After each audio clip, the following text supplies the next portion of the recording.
नमस्कार दोस्तों, IITN पढ़ाई वाला यूट्यूब चैनल में आपका स्वागत है। आज की क्लास में डेटा एनालिसिस डिस्कस करेंगे। देखिए, डेटा एक्चुअली क्या होता है। Data contain some information which is presented in the form of scientific और कंप्यूटेबल कंटेक्स्ट। मैं यह लिख देता हूँ, data are informations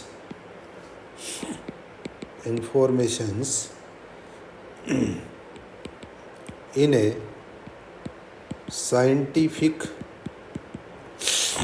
or computable context।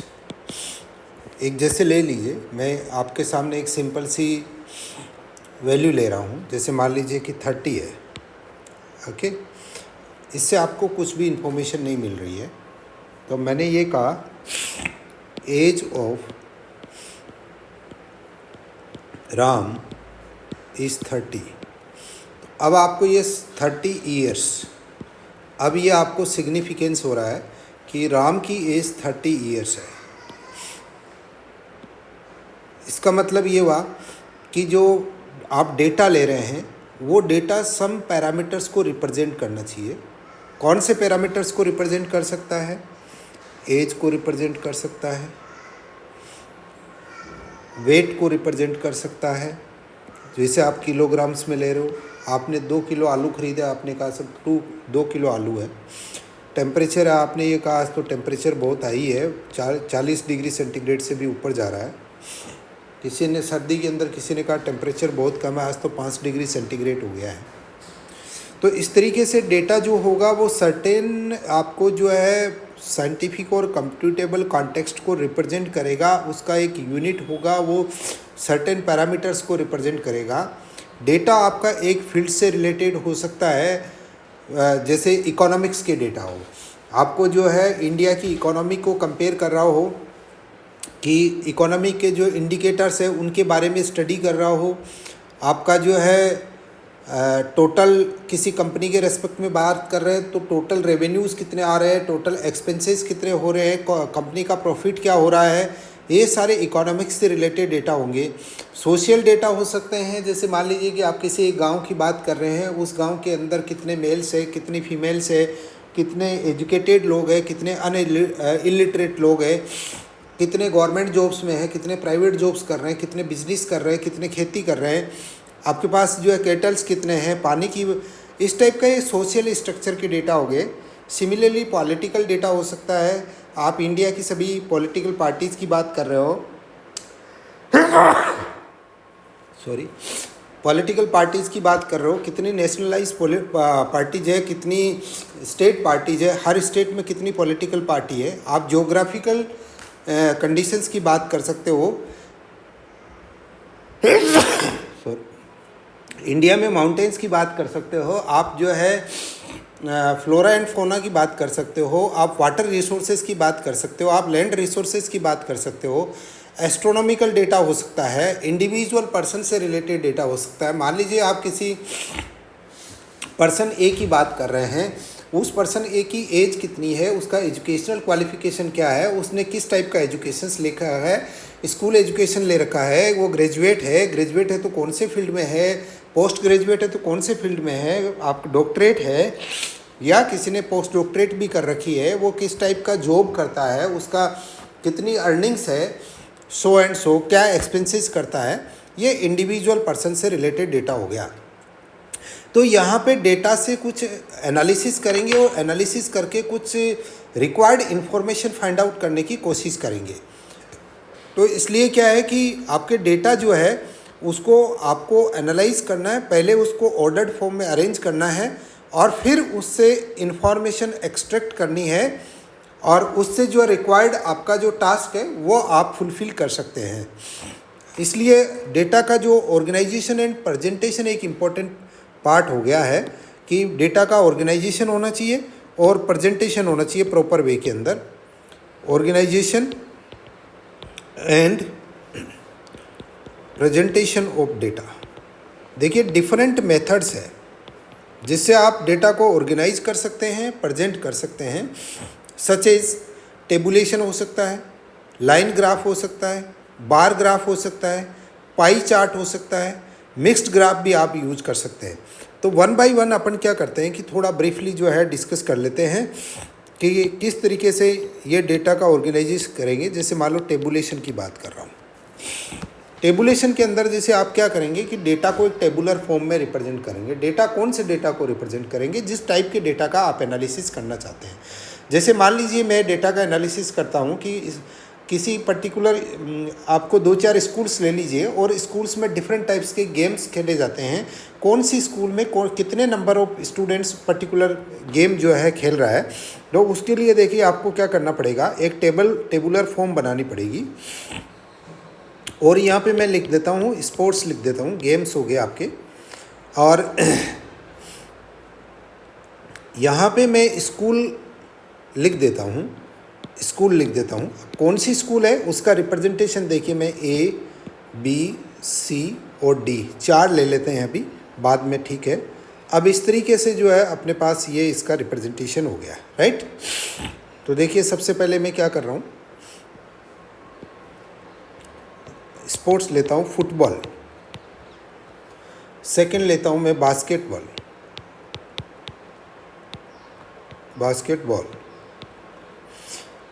ये बास्केटबॉल के डेटा आएंगे इसके अंदर, और इसको बढ़ाते जाइए। मैं थर्ड लेता हूँ क्रिकेट, फोर्थ लेता हूँ टेनिस, और फिफ्थ लेता हूँ बैडमिंटन।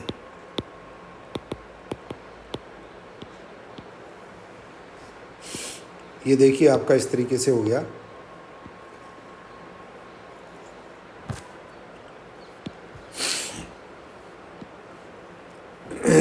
ये आपके पास टेबुलर रिप्रेजेंटेशन हो गया है डेटा का। अब देखिए यहाँ पे मैं लिख रहा हूँ, यहाँ पे 125 स्टूडेंट्स है वो बास्केटबॉल खेल रहे हैं, 250 स्टूडेंट्स है जो वो फुटबॉल खेल रहे हैं ए स्कूल में, बी स्कूल में 250 स्टूडेंट फुटबॉल खेल रहे हैं, सी स्कूल में 100 स्टूडेंट फुटबॉल खेल रहे हैं, और डी स्कूल में 175 स्टूडेंट फुटबॉल खेल रहे हैं। अब बास्केटबॉल के डेटा जो मिल रहे हैं, ए में 175 स्टूडेंट है, 175 स्टूडेंट है, बी में 200 स्टूडेंट है, सी में 195 स्टूडेंट है, डी में 245 स्टूडेंट है। सिमिलरली क्रिकेट जो खेल रहे हैं 250 स्टूडेंट है, 200 स्टूडेंट है, 225 स्टूडेंट है, 215 स्टूडेंट है। टेनिस जो खेल रहे हैं वो 240 स्टूडेंट स्कूल ए में है, 210 स्टूडेंट स्कूल बी में है, 200 स्टूडेंट स्कूल सी में है, 130 स्टूडेंट स्कूल डी में है। बैडमिंटन खेलने वाले 75 स्टूडेंट स्कूल ए में है, 125 स्टूडेंट स्कूल बी में है, 55 स्टूडेंट स्कूल सी में है, और 45 स्टूडेंट स्कूल डी में है। इस तरीके से डेटा का रिप्रेजेंटेशन आ गया। देखिए यहाँ पे मैं 1-2 प्रॉब्लम सोल्व करना चाह रहा हूँ, जिस तरीके से आगे आप फिर इंटरप्रिटेशन करेंगे। आपको यहाँ से एक सवाल पूछा जाता है, हाईएस्ट, इसी तरीके से सवाल पूछे जाएंगे, number of students playing football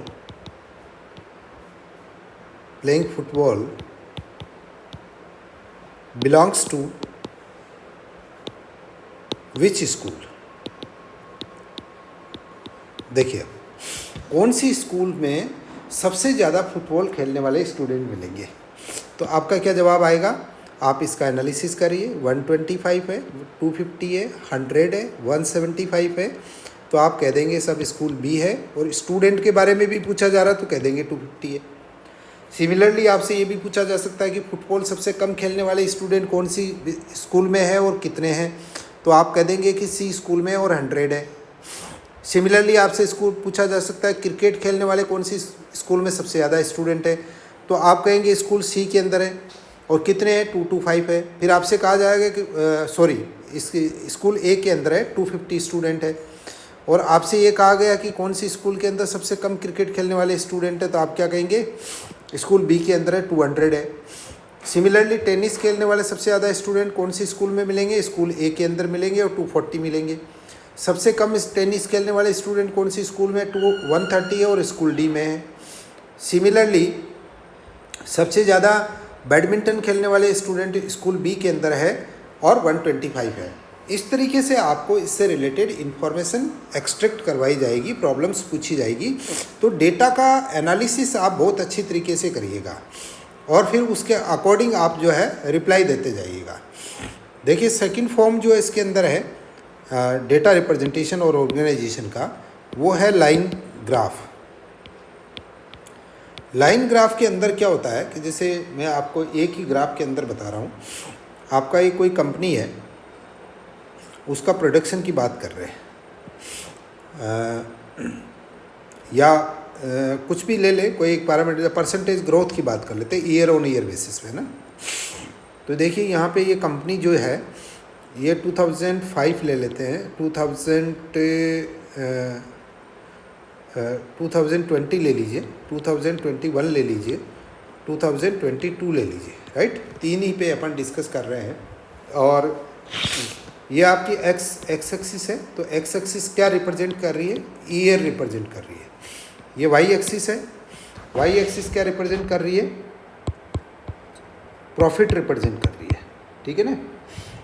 percentage profit represent कर रही है, परसेंटेज प्रॉफिट ले लेते हैं ना, profit in terms of the rupees भी हो सकता है। मान लेते हैं ये कंपनी जो है परसेंटेज प्रॉफिट लेंगे, तो अपन एक काम करते हैं, या मैं 10 लिख देता हूँ, या 20 लिख देता हूँ, या 30 लिख देता हूँ, ये 40 है, ये 50 है, राइट। इस तरीके से ले लेते हैं।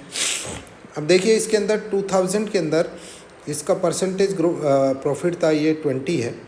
2021 के अंदर इसका प्रॉफिट 30 हो गया है, और 2022 के अंदर इसका प्रॉफिट जो है 40 हो गया है, राइट।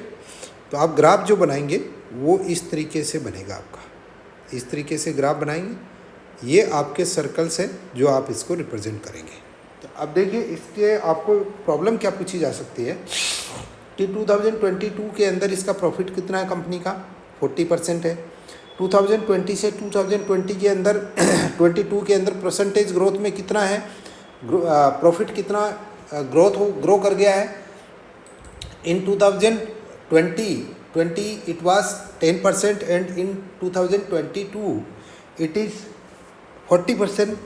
तो 30% की जो है इसके अंदर ग्रोथ रिकॉर्ड की गई है कंपनी के प्रॉफिट के अंदर।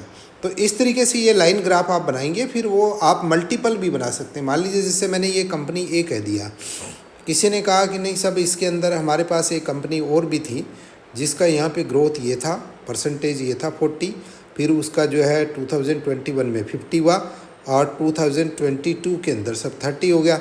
तो इसका प्रॉफिट का जो है ग्राफ इस तरीके से भी बन सकता है। ये कंपनी बी हो गई। तो एक ग्राफ के अंदर आप दो ग्राफ भी बना सकते हैं, लाइन ग्राफ। और कई समटाइम्स क्या होता है, वाई एक्सिस पे दो पैरामीटर भी रिप्रेजेंट करके ग्राफ बनाया जा सकता है। तो ये लाइन ग्राफ की फॉर्म के अंदर रहेगा आपके पास। थर्ड वन देखिए, बार ग्राफ है, बार ग्राफ है, राइट। देखिए इसके अंदर एक कोई कंपनी है, सर्टेन कंपनी है, वो क्या है, शूज कंपनी मान लेते हैं, चलो शूज की कोई कंपनी रिबॉक ले लेते हैं, राइट। तो ये एक्स एक्सिस है, एक्स एक्सिस पे आप ईयर जो है रिप्रेजेंट कर दीजिए। मैं यहाँ से 2015 ले लेता हूँ, यहाँ 2016 ले लेता हूँ, यहाँ 2017 ले लेता हूँ, यहाँ 2018 ले लेता हूँ। 4 ईयर्स का एनालिसिस कर रहे हैं। यहाँ आपका जो है वाई एक्सिस इसको जो है क्या रिप्रेजेंट कर रहा है, वाई एक्सिस प्रोडक्शन रिप्रेजेंट कर रहा है, ठीक है ना। प्रोडक्शन रिप्रेजेंट कर रहा है, प्रोडक्शन है, और प्रोडक्शन इन लाख है, ठीक है ना। शूज का प्रोडक्शन है इन लाख है। तो देखिए मान लेते हैं ये 5 ले लीजिए, ये 10 ले लीजिए, ये 15 ले लीजिए, ये 20 ले लीजिए, ये 25 ले लीजिए, राइट। मान लीजिए इस कंपनी में जो इनिशियल प्रोडक्शन हो रहा था 15 के अंदर, वो आपका 10 लाख का प्रोडक्शन हो रहा था। 16 के अंदर मान लीजिए ये जो है 15 लाख का प्रोडक्शन हो गया। 17 के अंदर अगेन मान लीजिए 12 लाख का प्रोडक्शन हो गया। 18 के अंदर मान लीजिए कि ये 20 लाख का प्रोडक्शन हो गया, ठीक है। तो इस तरीके से आपका जो है इसका प्रोडक्शन का ग्राफ है। तो ग्राफ इस तरीके से बनाएंगे, फिर वही आपसे प्रॉब्लम पूछी जाएगी।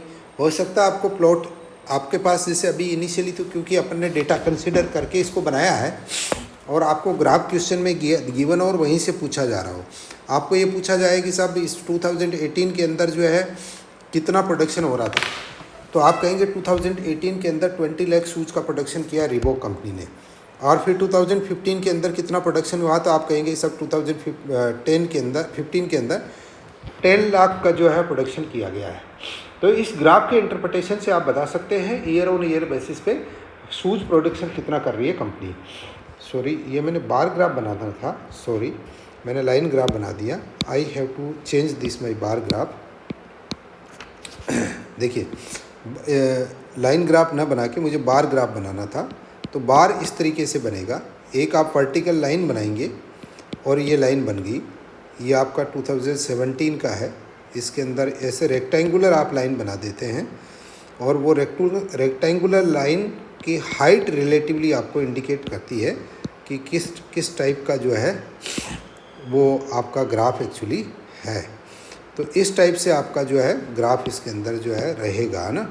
तो ये आपका जो है ग्राफ आपने इस तरीके से बना दिया। ये थोड़ा सा मैं इस पर एक्स्ट्रा कर देता हूँ यहाँ, ठीक है ना, इस तरीके से।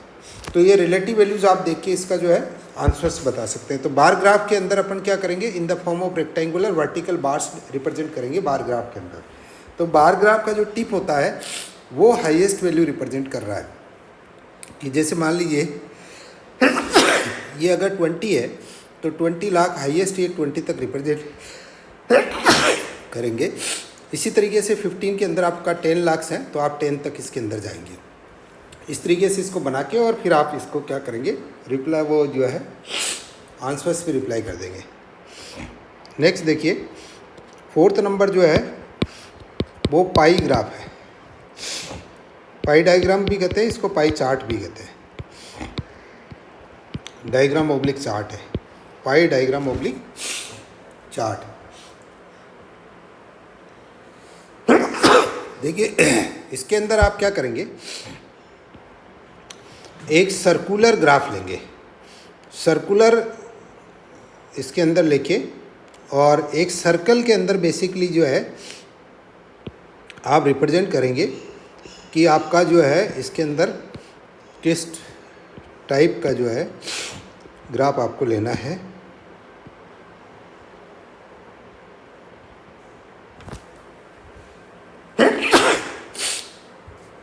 इसके आप देखिए, इसमें क्या करेंगे आप कि एंगल जो आपका 360 डिग्री का होता है, जिस रेशियो के अंदर उनका कंट्रीब्यूशन रहेगा उसी रेशियो के अंदर आप क्या करेंगे, इस पाई चार्ट को डिवाइड कर देंगे 360 के एरिया को। जैसे मानते हैं एक्सपोर्ट फ्रॉम इंडिया ले लीजिए, export from India to other countries, other countries में है, उसका आप ग्राफ बनाना है। उसका ग्राफ बनाने के लिए आप क्या करेंगे, इसका सेंटर ले लीजिए यहाँ से। सेंटर से जैसे मान लीजिए अपन कह रहे हैं कि सब ये एक्चुअली 1/4 किसी प्रोडक्ट ए का है, एक्सपोर्ट और प्रोडक्ट ए फ्रॉम इंडिया ना, उसमें अपन ये करें कि 25% जो है वो किसी कंट्री एक्स को जा रहा है, राइट। और फिर रेस्ट ऑफ द जो है वैल्यू है अनदर, मान लेते हैं कि नेक्स्ट 25% जो है कंट्री वाई को जा रहा है। फिर बैलेंस अमाउंट जो है वो कंट्री जेड को जा रहा है।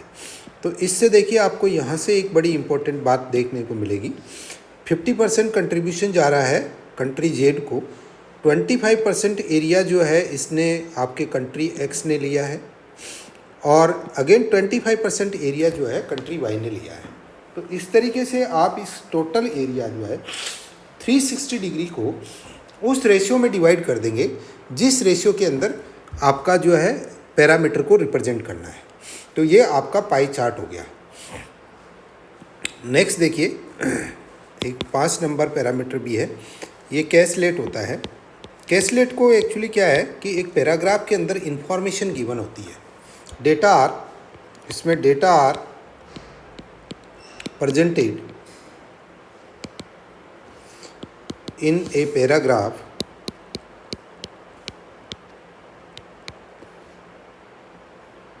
Data are presented in a paragraph, paragraph से डेटा प्रेजेंट करके और फिर उसका इंटरप्रिटेशन रहेगा। जैसे मैं आपको एक छोटा सा एग्जांपल लेता हूँ।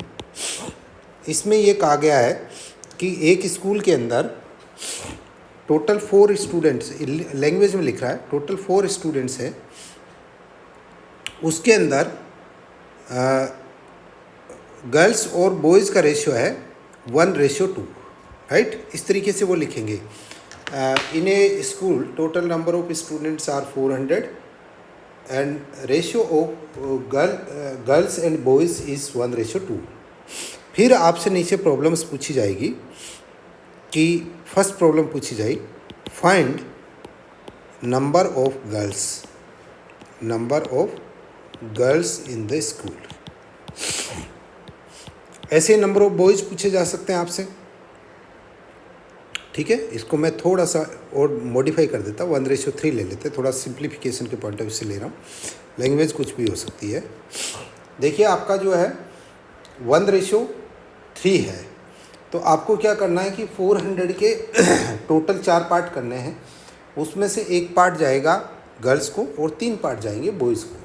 इसका मतलब ये 75% तो बॉयज़ है और 25% गर्ल्स है।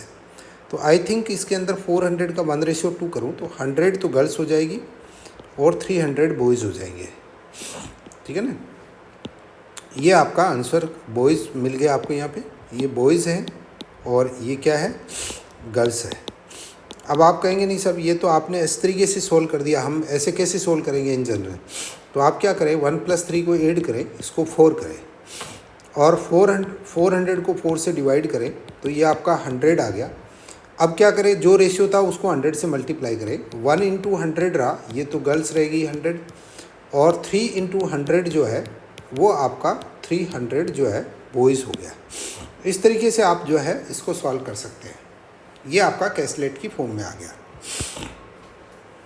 अब क्या होता है कि आपको ग्राफ जो देते हैं वो आपको ग्राफ ऐसे दे सकते हैं, मिक्स्ड ग्राफ की कैटेगरी भी रहती है इसके अंदर, बट वो एक दूसरे से रिप्रेजेंट किया जाता है। जैसे आपको क्या हुआ कि कॉम्बिनेशन बनेंगे, मैं जस्ट आपको डिस्कस ही करना चाह रहा हूँ। जैसे एक कॉम्बिनेशन ये बन सकता है कि आपका लाइन ग्राफ एंड टेबुलेशन,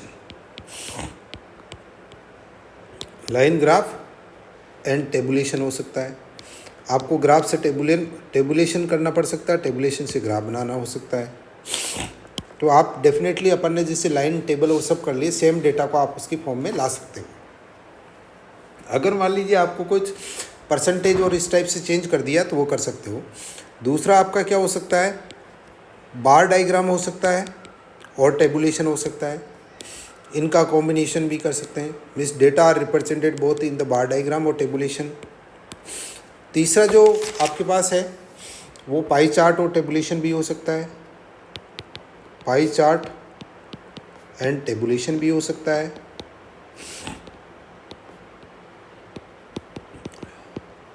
चौथा जो है pie chart and bar diagram हो सकता है। पाई चार्ट से आपको बार डायग्राम बनाना है। मेरे हिसाब से इन्फॉर्मेशन जो है आपने इंडिविजुअल में सीख गए हैं और उस इन्फॉर्मेशन को आपको एक दूसरे के अंदर फेच करनी है केवल। बार डायग्राम और लाइन ग्राफ हो सकता है, बार डायग्राम है एंड लाइन ग्राफ है। 6 नंबर आपके पास लाइन ग्राफ है एंड पाई चार्ट हो सकता है। ये आपका डिफरेंट कॉम्बिनेशन हो सकता है। तो अब आपको थोड़ा सा मैं इम्पोर्टेंट पॉइंट्स और जो है डिस्कस करना चाहूँगा इस डेटा एनालिसिस के जो है प्रॉब्लम्स के लिए। उसके अंदर एक तो सबसे पहले पॉइंट है वो यही है कि आप फैक्ट्स को केयरफुली जो है एनालिसिस करें, स्टडी द फैक्ट्स। क्योंकि देखिए डेटा एनालिसिस में बहुत सारा डेटा होता है और उसके अंदर आप डेटा मिस कर गए या कुछ फैक्ट आपने इग्नोर कर दिया तो डेटा का आपका आंसर गलत आएगा।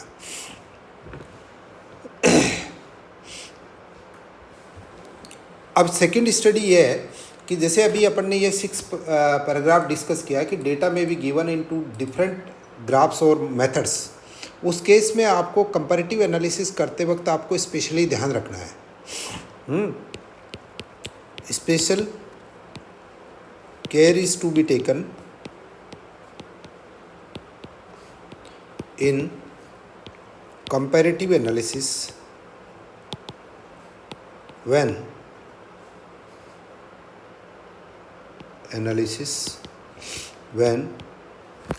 data are given in two different forms, two और मोर भी हो सकती है, डिफरेंट फॉर्म्स में हो तो आपको स्पेशल ध्यान रखना है। तीसरा क्या है, डेटा की यूनिट्स जो है केयरफुली रीड करनी है आपको। Units of data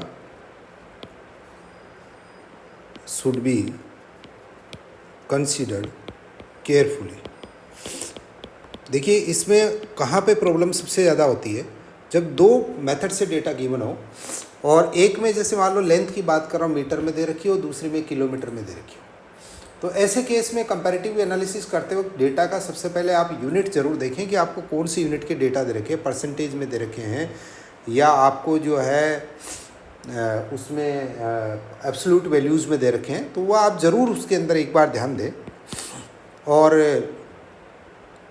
fractional value और परसेंटेज में स्पेशल केयर ध्यान रखनी चाहिए। फ्रैक्शनल वैल्यूज़ एंड परसेंटेज में आप स्पेशल केयर रखेंगे इसके अंदर। कई बार परसेंटेज में डेटा कुछ होता है, कुछ फ्रैक्शनल वैल्यूज़ में होता है, तो आपका कन्वर्जन आपको पता होना चाहिए। परसेंटेज दे रखा है, जैसे मान लो 20% आपको दे रखा है, 25 दे रखा है, तो आप 25 100 लिख देंगे, मिस 25 को 100 कर देंगे तो ये फ्रैक्शनल हो जाएगा, 1/4 हो गया। और अगर जैसे मान लो कि आपको 1/4 फ्रैक्शनल दे रखा है, तो इसको परसेंटेज में कन्वर्ट करने के लिए 100 से मल्टीप्लाई कर दीजिए तो ये 25% हो जाएगा। ये कन्वर्जन फैक्टर जो है आप स्पेशली ध्यान रखें। समटाइम्स कुछ प्रॉब्लम फास्टली सोल्व करने के लिए आपको स्क्वायर्स की वैल्यूज़ की रिक्वायरमेंट रहती है डेटा एनालिसिस के अंदर, जैसे 1 का स्क्वायर, 2 का स्क्वायर, 3 का स्क्वायर। तो आप कोशिश ये करें कि आप जो है 20 से 25 नंबर तक के स्क्वायर्स है वो आपको याद रहे। जैसे मैं आपको कुछ यहाँ पे लिख देता हूँ, स्क्वायर्स की बात कर रहा हूँ। ये एक्चुअली क्या डेटा एनालिसिस के अंदर आपकी स्पीड बढ़ा देंगे ऑब्जेक्टिव प्रॉब्लम सॉल्व करने में। 1 स्क्वायर 1 होगा, 2 स्क्वायर 4 होगा, 3 स्क्वायर 9 होगा, 4 स्क्वायर 16 होगा, 5 स्क्वायर 25 होगा, 6 स्क्वायर 36 होगा, 7 स्क्वायर 49 होगा, 8 स्क्वायर 64 होगा, 9 स्क्वायर 81 होगा, 10 स्क्वायर 100 होगा। इसे आप क्या कर सकते हैं, 11 स्क्वायर लिख सकते हैं, 11 स्क्वायर 121 होगा, 12 स्क्वायर कर सकते हैं 144 होगा, 13 स्क्वायर कर सकते हैं 169 होगा, 14 स्क्वायर कर सकते हैं 196 होगा, 15 स्क्वायर कर सकते हैं 225 होगा, 16 स्क्वायर कर सकते हैं 256 होगा, 17 स्क्वायर कर सकते हैं आप, ये 289 होगा, 18 स्क्वायर लिख सकते हैं आप, ये आपका 324 होगा, 19 स्क्वायर लिख सकते हैं आप, ये 361 होगा, और 20 स्क्वायर कर सकते हैं, ये 400 होगा। इस तरीके से स्क्वायर की वैल्यूज़ आप अगर रिमेंबर कर लेते हैं तो आपको ऑब्जेक्टिव क्वेश्चन सॉल्व करने की जो है स्पीड बढ़ जाएगी। अब देखिए स्क्वायर रूट भी होता है। स्क्वायर रूट में दो कॉमनली रूट यूज होते हैं। स्क्वायर रूट ऑफ 2 है, ये 1.414 तक अपन नॉर्मली यूज़ करते हैं, 3 डेसिमल पॉइंट तक, और रूट 3 जो है ये 1.732 तक अपन यूज़ कर लेते हैं। ठीक है, अब सर्टेन टाइम्स क्या करते हैं, ये क्यूब की भी बात कर लेते हैं। क्यूब्स का जैसे 1 का क्यूब क्या होगा, 1 होगा, 2 का क्यूब कितना होगा, 8 होगा, 3 का क्यूब कितना होगा, 27 होगा, 4 का क्यूब कितना होगा, ये 64 होगा, 5 का क्यूब कितना होगा, 125 होगा, 6 का क्यूब कितना होगा, 216 होगा, 7 का क्यूब कितना होगा, 343 होगा, 8 का क्यूब कितना होगा, 512 होगा, 9 का क्यूब कितना होगा, 729 होगा, है ना, और 10 का क्यूब कितना होगा, 1000 होगा। इस तरीके से आप क्या है, ये क्यूब्स का भी वैल्यू समटाइम्स पूछा जा सकता है। देखिए अब मैं ब्रीफली जो है कुछ प्रॉब्लम सॉल्व करूँगा और उसमें आप जो है देखते जाइए, उसकी सिमिलर प्रॉब्लम्स, मल्टीपल टाइप्स की प्रॉब्लम्स आपको पूछी जा सकती है। मैं एक एक आइडिया दूंगा किस टाइप की प्रॉब्लम्स है। सबसे पहले मैं टेबुलर डेटा से रिलेटेड बात करूंगा। टेबुलर डेटा से रिलेटेड एक सिंपल सी विलेज के डेटा ले रहे हैं, है ना, विलेजेस ले रहे हैं अपन, डिफरेंट विलेजेस ले रहे हैं। इसके अंदर जो है विलेज वी लिख रहा हूँ मैं, ना, विलेज को वी लिख रहा हूँ। जैसे मान लो ए है, बी है, सी है, ओ डी है, 4 विलेजेस के डेटा हम एनालिसिस करने वाले हैं, राइट। अब इसके अंदर इन्होंने ये कहा है कि सब नंबर ऑफ पर्सन्स दे रखे हैं, नंबर ऑफ पर्सन्स है किसी भी विलेज के अंदर, उसके डेटा इन्होंने यहाँ पे दिए हुए हैं, ठीक है। ये अपने को जैसे मान लीजिए 100 दे दिया, या 500 है, या 400 है, या 1000 है। सेकंड जो इसके अंदर अपने को दिया गया है, परसेंटेज ऑफ मेन, एंड यहाँ दिया गया परसेंटेज ऑफ वुमेन। और यहाँ एक कॉलम और बना दो, percentage of children, percentage of children. इसमें कह रहे हैं साहब 35% तो मेन है, 45% वुमेन है, और 20% चिल्ड्रन है। यहाँ 45% मेन है, 30% वुमेन है, और 25% चिल्ड्रन है। 50% मेन है, 30% वुमेन है, 20% चिल्ड्रन है। 65% मेन है, 20% वुमेन है, 15% चिल्ड्रन है। ये आपको दे दिया। अब देखिए, आपको मल्टीपल टाइप्स की प्रॉब्लम पूछी जा सकती है। ये कह रहे हैं कि क्वेश्चन 1 ले रहे हैं, lowest number of children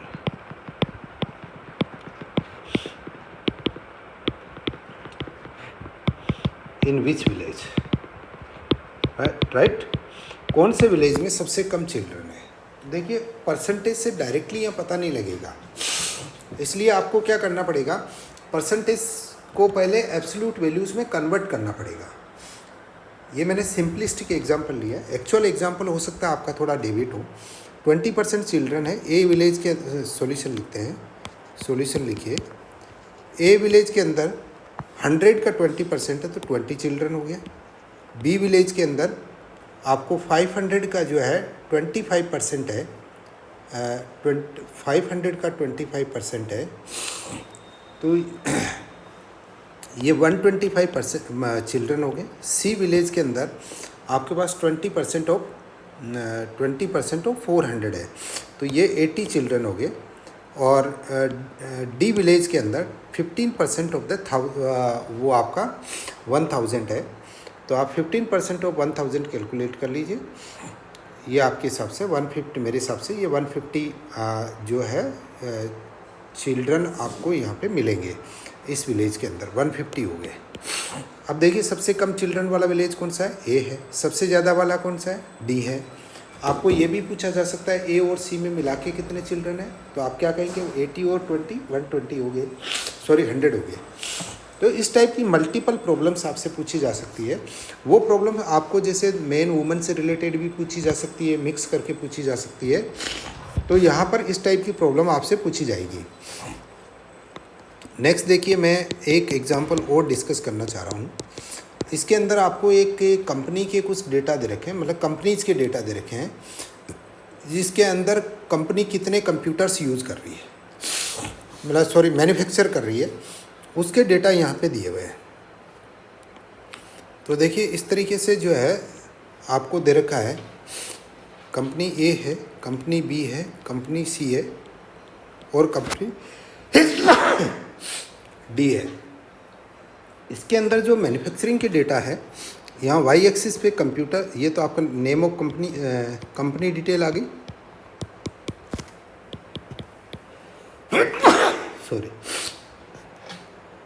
name of company हो गया, एंड नंबर ऑफ कंप्यूटर्स हो गए, नंबर ऑफ कंप्यूटर्स है ना, मैन्युफैक्चर्ड कंप्यूटर्स। तो इसके अंदर देखिए, मैं सब यहाँ मान लीजिए 1K है, यहाँ पे 2K है, और यहाँ पे 3K है, ठीक है। एक स्पेसिफिक पीरियड में मैन्युफैक्चर कर रहे हैं। ए यहाँ पे है, बी यहाँ पे है, सी यहाँ पे है और डी आपका यहाँ पर है, राइट। तो आप क्या करेंगे, इसको इस तरीके से लाइन ग्राफ बना देंगे।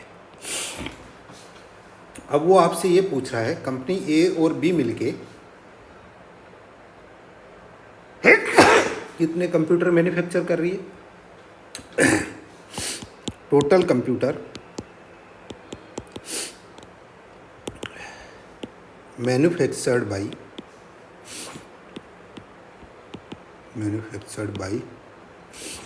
कंपनीज ए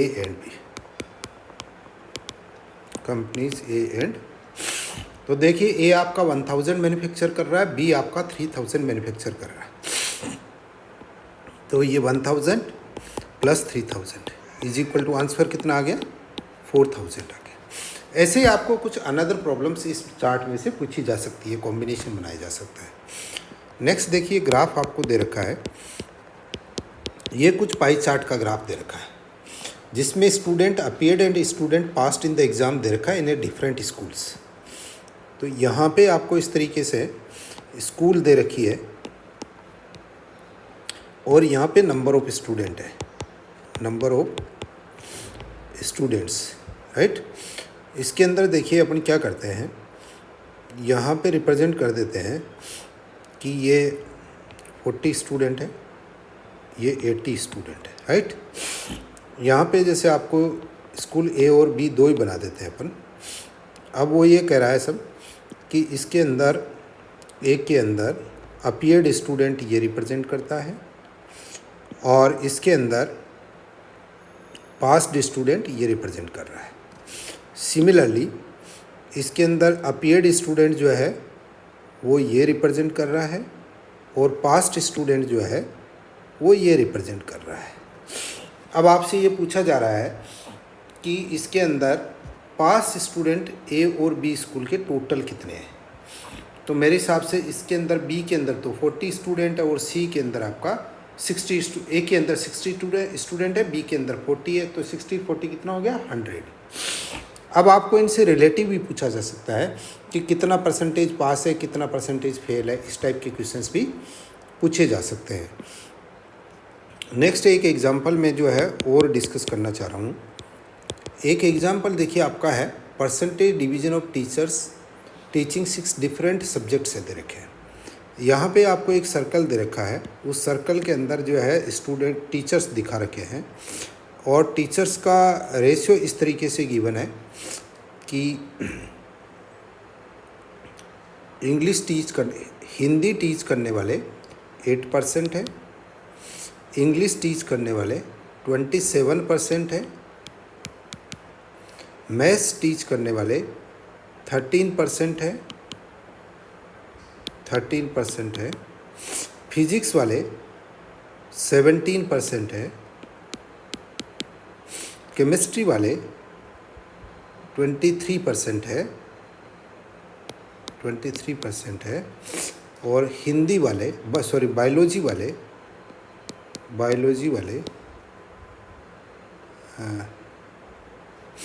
बायोलॉजी की जो है वो एक्चुअली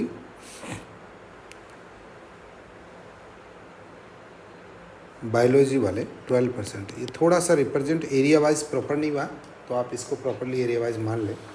अब इसमें आपसे ये पूछा कर रहा है what is the sum of teachers teaching chemistry and English. देखिए टोटल टीचर भी दे रखे हैं, उसमें टोटल नंबर ऑफ टीचर्स हैं वो ये दे रखे 1800 है। वो पूछ रहा है कि sum of teaching chemistry and English कितने होंगे। तो मेरे हिसाब से पहले आप क्या करोगे, केमिस्ट्री के लिए कैलकुलेट करोगे। केमिस्ट्री का परसेंटेज यहाँ से चेक करो 23 है, तो ये 1800 इंटू 23 अपॉन 100, ये absolute values of the chemistry teaching teachers आएंगे। तो इसको आप सोल्व कर लें, 1800 इंटू 23 करिए, डिवाइडेड बाई 100 कर दीजिए, तो ये 414 हो गया। Next teaching the chemistry and English, तो इंग्लिश वाला आप फिर सोल्व करिए। आप यहाँ से ये इंग्लिश के परसेंटेज 27 है, तो तो 1800 इंटू 27 अपॉन 100 होगा, इज इक्वल टू आपके पास क्या कंडीशन बनेगी, 1800 इंटू 27 अपॉन 100 होगा।